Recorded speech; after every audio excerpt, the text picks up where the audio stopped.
and welcome to today's episode. I'm going to be your host, the Irrelevant Nerd. Today, we're going to be ranking the top 10 DC animated films, specifically the ones coming out of DC Studios, not the ones that were produced, or well, I mean, they're all technically produced by Warner Brothers, but these ones were released under DC Studios. So again, in another video, I'm going to have to put the caveat that no, Mask of the Phantasm is not going to be on this list, but if it was, it would be very near the top, probably in number 1. So I was inspired to make this video because I was just actually Googling to see when the next DC animated project was going to come out. And I did a little bit of research, and it turns out that Watchmen Part 1 and 2 are the final installments of the DC Universe animated movies. They're still going to do animated projects going forward with James Gunn's, new vision for the studio, but he wants them all to be interconnected. So, they did Creature Commandos, but that is connected into the DCU. And I knew that was his plan, but it never really occurred to me that would affect the animated studios and these movies coming out as well. The rumor is we might still get some more movies that they'll just be called Elseworlds. That'll be, more in the style of some of the ones that we've seen before. But it really bummed me out. I think a lot of these movies are really good and a lot of fun for fans. And I know that for the most part, they're very profitable. They don't cost a ton of money to produce, and then from the DVD, Blu-ray, 4K sales, like each of them make a few $1 million, and they are all very profitable. So this seems like an odd move, and has also been like part of the reason that I've worried about Robert Pattinson's Batman going forward, despite what James Gunn says is he very clearly wants it all as one universal vision, which I understand, but it really did bum me out. So when I had got done doing the research, I just wanted to honor these DC animated movies. There's been 58 projects that have been released, starting back in 2007 with Superman Doomsday. So really not off to the best start, but it went on for almost 20 years and was well beloved by a lot of fans. So I was going to rank all of them, but then when you look at, the fact that it's 58 movies, I'm like, holy cow, that's a lot. And I'm already pretty long-winded, so ranking 58 movies would probably, end up being like a 2-hour long video, which I have no interest in making. I'm sure the 5 to 10 people who have been watching my videos don't have a bunch of interest in watching a video that long. So I've narrowed it down to the top 10, and we'll be going, from worst to first, or well, not worst because they're all top 10, so they're all good, but we'll be going from 10 to 1, and we're going to be starting. Oh, and actually, before we start, as a caveat, some of these movies were released as like part 1, part 2. I'm going to consider them as just one movie because I didn't want the list to be, dominated by these movies that are taking up 2 spots, but are in essence really one story. So any movies that were released as a part 1 and part 2, I just am considering them one film and ranking them both together. Okay, so now we're starting. Number 10 is another kind of cheat here. It's 2 movies. It's the Superman Batman series, or the World's Finest series, with Public Enemies and Apocalypse. I think that Kevin Conroy is easily the best Batman in any form that's ever existed. I think Tim Daly is the best Batman voice actor. I think it's fantastic. And then you throw in with Superman, Batman, Apocalypse, you throw in Andre Bauer as Darkseid, and, rest in peace, Andre. But he did such a good job, and I really like the animation of both of those movies. I do enjoy Public Enemies more story-wise and animation-wise than I do Apocalypse, but I do love them both, and they're just very rewatchable. They're a lot of fun, and so I put them in the top 10 combined because I think they're both kind of worthy of that consideration. Number 9, we're going to go Superman, Man of Tomorrow, the first movie of the interconnected Tomorrowverse of the DC animated movies. Now, this movie is a very safe, predictable adaptation, but I think it works, and I think it captures what makes Superman so special. So if you're going to restart a universe, I know it's safe, but I actually think this is a really good way to do it. And honestly, when I watch a lot of the trailers for the new Superman movie, I get vibes of this movie in that movie, and I wouldn't be surprised if there's quite a bit of crossover in there. I think the voice cast is strong with Darren Criss as Superman. I liked him in all of the Tomorrowverse movies. Alexandra Daddario as Lois Lane, I thought was really good. Has the right amount of strength in her voice and also the right amount of sass. Both very important for Lois Lane.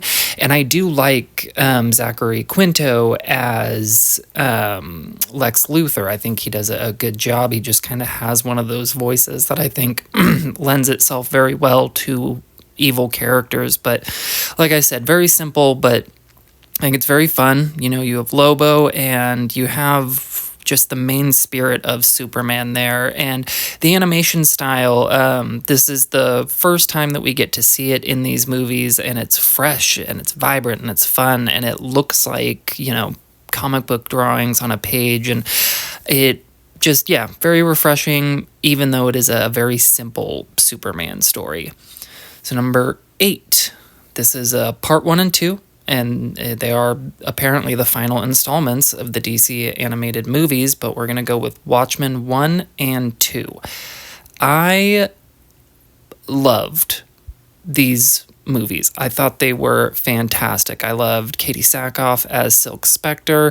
I thought the animation being very similar to the Tomorrowverse style was very good and helped kind of build the atmosphere very well. The tone of the movies, I think fits super well, especially for, what was going on in the comics. And then Troy Baker, a great voice actor, well beloved, and he does a very good job as Ozymandias. And we finally get to see the comic book accurate ending in the movie. Now, I really like Zack Snyder's Justice League quite a bit. I think it's underrated. It's actually getting a lot of love online over the past couple years. I still think it's underrated, especially the director's cut. People are sleeping on it. It's great. But anyways, these animated Watchmen movies, I thought really just hit it on the head. Great story, great animation, and really just gets the atmosphere across. And I am bummed that they are the final 2, but, if this ends up being the end of the ride, at least, we went out on some bangers. Number 7, Justice League Dark Apocalypse War. I feel like this is such a good movie for multiple reasons. Voice cast is really good, probably the strongest they have been in the not the Tomorrowverse, the New 52 interconnected storyline movies. And Matt Ryan really carries a lot of this movie. The emotional weight is mostly felt through John Constantine, and I think Matt Ryan has always just been a perfect choice for the character, whether or not it's live action, animated. Love every single version of him that I've seen. I think it does a really good job of closing the universe, and I like that it kind of ends on that note of they won, but at what cost? The Earth is still pretty fucked, and they're probably not going to be able to do anything about it. I'm pretty sure that's exactly what Batman says, is that billions more people, maybe it's millions, more will die before they even get the planet stabilized. And so, Constantine sends the Flash off to reset the whole thing, which is how we get to the Tomorrowverse and them being, loosely connected universes. But I thought if you were trying to come up with something to sort of close out what I think was 16 movies, this is a good job. It's a great interconnected universe and one of the, better interconnected universes as far as comic book stories go. I would say more interconnected than the DCEU, which, because a lot of those movies just felt like one-offs that didn't have anything to do with anything else. But I like the animation, storyline, voice acting, all very solid here. Number 6, another part 1, part 2. You have the Death and Return of Superman, which is what they're called when they were released as a single movie. I believe the first one is called The Death of Superman, and the second one is The Reign of the Supermen.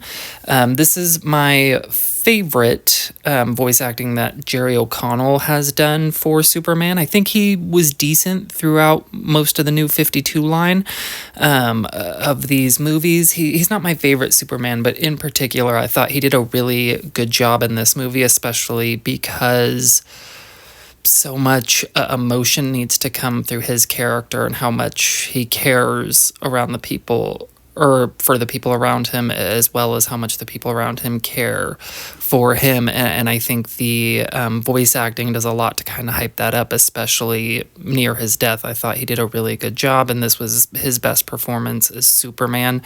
Really love Rosario Dawson's Wonder Woman. I think she does good in all the movies. And then, Nathan Fillion playing Green Lantern. He is a good Green Lantern in any animated Green Lantern movie that he has ever been in, or, Justice League movie, whenever he plays the character, he does a great job. He just fits it so well.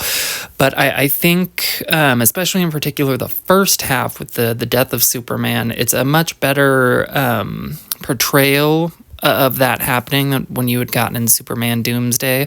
And I think it hits a bit better than when you see it in Batman v Superman Dawn of Justice. And even though I do like the director's cut of that movie, I think this shows it a bit better. And so of like those 3 movies that came out within a 10-year span depicting the death of Superman, I think this is the one that nails it the best.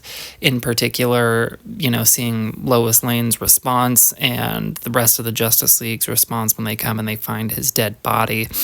But I just really loved it. And I'm not typically the biggest fan of a lot of the Superman animated movies, outside of the other one I mentioned, Man of Tomorrow. Like, they're fun. They've just never really been my thing. But I thought this one really hit because I thought the characterization and story arc of Superman was really strong. Number 5, Batman: The Long Halloween.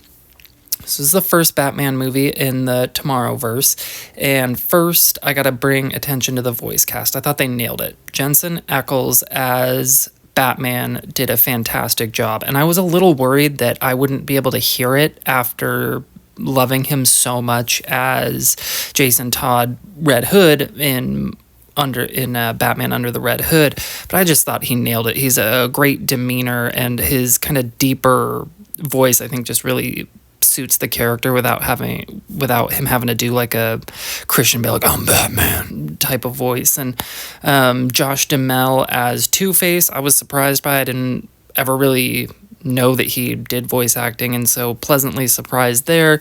Billy Burke as Gordon, I also thought was fantastic. I thought the standout was actually Naya Rivera as Catwoman. She did a great job, and another one, rest in peace, Naya Rivera. I thought the animation here still looked good. Now, I will say, because this is going to be, spoilers, this is going to be the last Tomorrowverse movie that appears on the list, and I did still like the animation style watching this, but there was something about it. The more I watched it, the less I liked it for some reason, especially as you got into the Crisis on Infinite Earths movies. It just wore on me, and I don't know why, because I do think it looks, very similar to just kind of taking comic book pictures and figuring out a way to make them move on screen. But I was still loving it here. So I think the movie looks great. I think the story is fantastic. And the fact that they released it in like two parts as opposed to squishing it into one, I think really helped. And, really kind of builds up this mystery. And you're kind of along for the ride, kind of just watching this craziness unfold that like nobody seems to be able to figure it out. And I love detective stories in Batman, and the live action Robert Pattinson Batman very clearly took a lot of inspiration from The Long Halloween. I love the graphic novel, and I love when you see influences of it in the Batman. I just think this is such a good Batman story, and I think they really, really did it justice, from animation to voice actors to just keeping the story straight, consistent, and gripping. Just very well done. Number 4, I'm going to go with Batman Year One.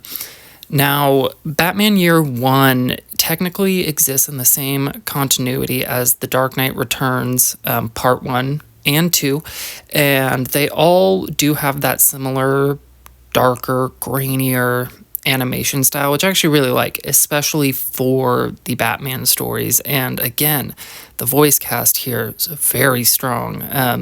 The big star here being Bryan Cranston as Gordon, and he just nails it because Bryan Cranston is great in everything that he does. You have Ben McKenzie in playing Bruce Wayne Batman. Thought he did a great job, and it's another one of those things that's fun to see because, he also played Gordon in the Gotham TV show, and despite what you think of that TV show, I think he did a good job as Gordon. And then Eliza Dushku, that sounds right. As Catwoman, she did a fantastic job. I think the story, again, it's a simple one, but it works. And the Batman Year One comic is widely considered a fan favorite for kind of Batman origin stories, quote unquote.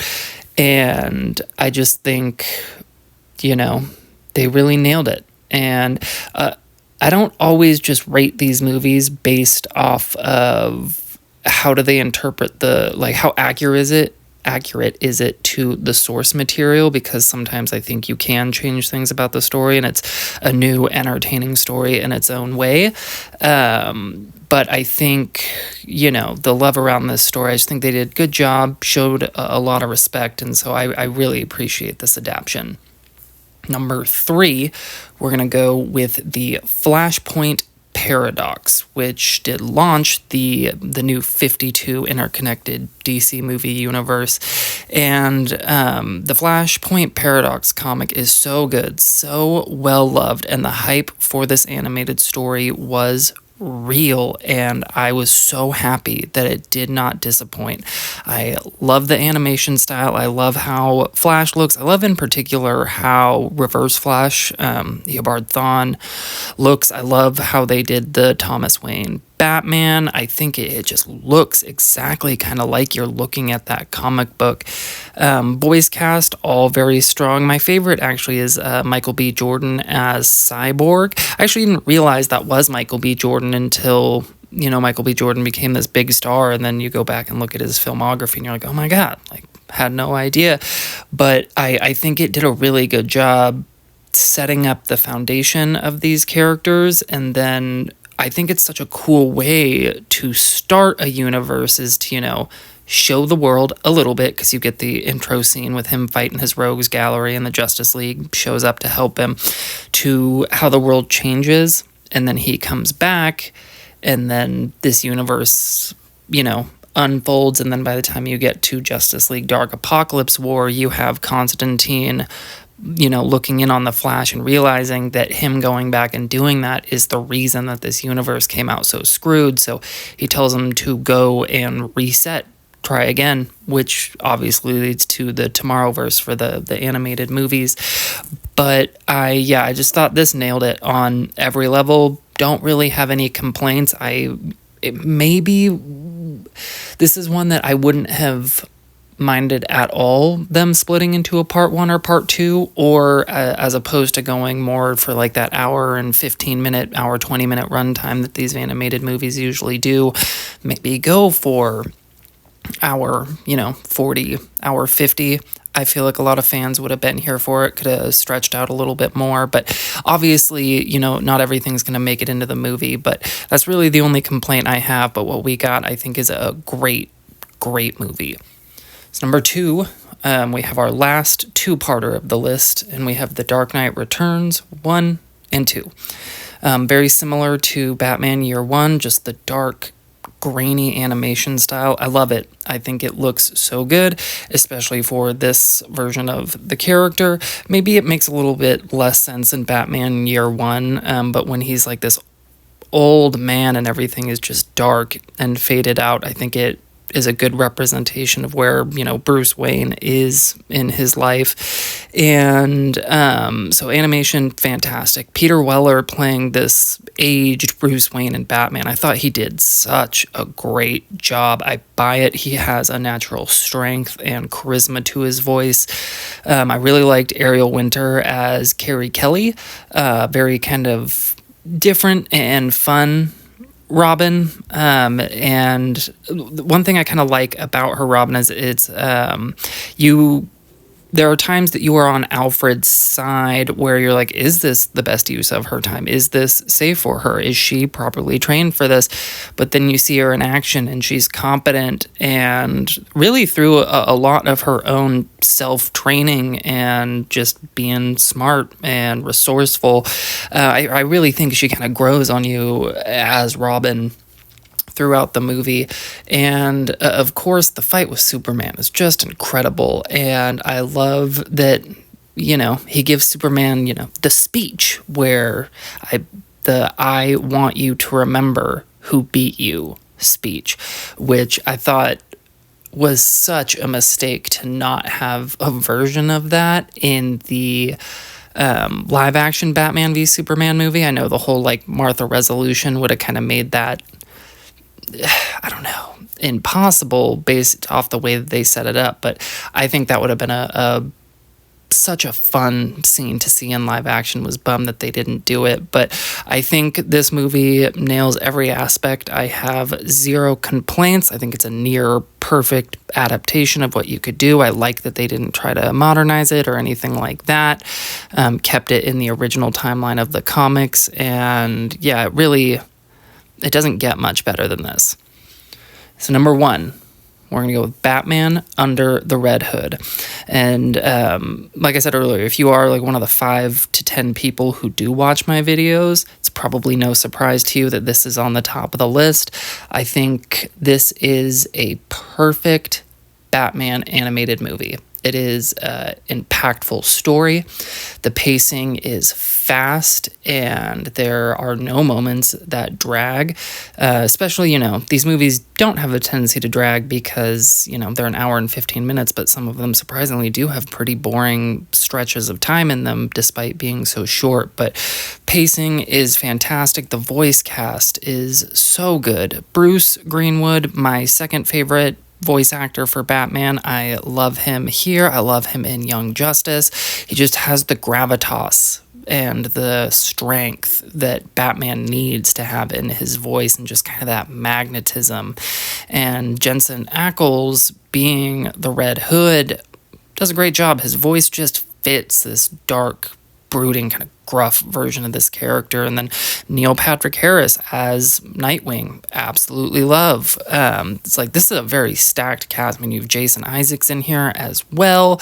You have Troy Baker. You just all sorts of great talent, behind the microphone here. And the action scenes are just fantastic. When Batman is chasing the Red Hood, that is a fantastic scene. It's gripping. It's one that makes you kind of sit near the edge of your seat as you're watching it, trying to figure out what's going to happen next. Is Batman going to get him? And then it goes to Batman, watching the footage from the chase and going back and trying to isolate the audio to see if he can figure out who Red Hood is, and it's revealed that Red Hood knows his name, and it just creates this mystery. And And on an emotional level, I think the story works super well. It shows, Batman's biggest failure and how he's handling it. It's showing how Robin's responding to it, especially after being fractured in the Lazarus pit. And I think the final shot of the movie is so beautiful because it's just like a flashback to Jason Todd's first night out as Robin, and he is so excited. He's going out, he tries to startle Batman, he's running over to the Batmobile, and he says, "This is the best day of my life," but it does like a fade out effect on his voice, and I was like, wow, that was a really powerful note to end the film on it, and it just kind of leaves you in this sort of down, bummed out place, which, not everybody's looking for that in their movies, but I just thought, what an impactful story from start to finish. And so there it is. For me, those are the top 10 DC animated movies. Maybe I'll rank them all one day. It just seemed like such a unnecessarily long task. And I think if I do that, it has to be where I just place them, but I don't really talk about the movies at all. But to recap, at 10 we have the world's finest Superman Batman movies. Number 9, Superman Man of Tomorrow. Number 8, Watchmen Part 1 and 2. Number 7, Justice League Dark Apocalypse War. Number 6, the Death and Return of Superman, so the Part 1 and 2 there again. Number 5, Batman The Long Halloween, Part 1 and 2. Number 4, Batman Year One. Number 3, The Flashpoint Paradox. Number 2, The Dark Knight Returns, Part 1 and 2. And number 1, Batman Under the Red Hood. Go ahead and let me know what your rankings would be. Let me know where I got them wrong. Let me know where I got them right. Things that I'm not considering. As always, kind of why I started this channel is I want to hear other people's opinions. I just kind of love talking about this stuff and want to find some people who love talking about it too. So thank you for checking it out, and I'll catch you guys in the next one. Bye.